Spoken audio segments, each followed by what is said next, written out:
Samantala sa iba namang balita, inihayag ni dating Senate President at kasalukuyang Chief Presidential Legal Counsel ni Pangulong Bongbong Marcos na si Juan Ponce Enrile na dapat daw pinili na lamang ni Pangulong Bongbong Marcos na dedmahin ang aligasyon ni dating Pangulong Rodrigo Duterte na drug addict siya.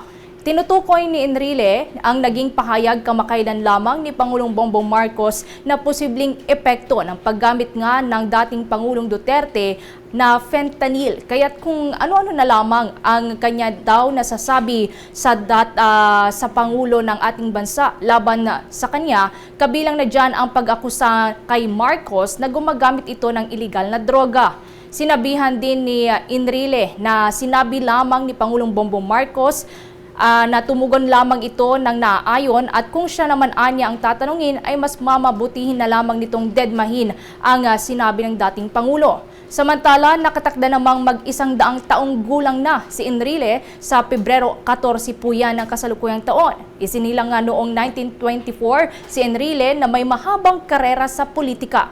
Mula pa noong panahon ng administrasyon ni dati at yumaong Pangulong Diosdado Macapagal Arroyo noong 60s. Sa ilalim din ng rehimen ni dating Pangulong Ferdinand Marcos Sr. ay nanilbihan din ito hanggang sa kasalukuyan na nagsisilbi ngayon bilang Chief Presidential Legal Counsel ni Pangulong Ferdinand Marcos Jr.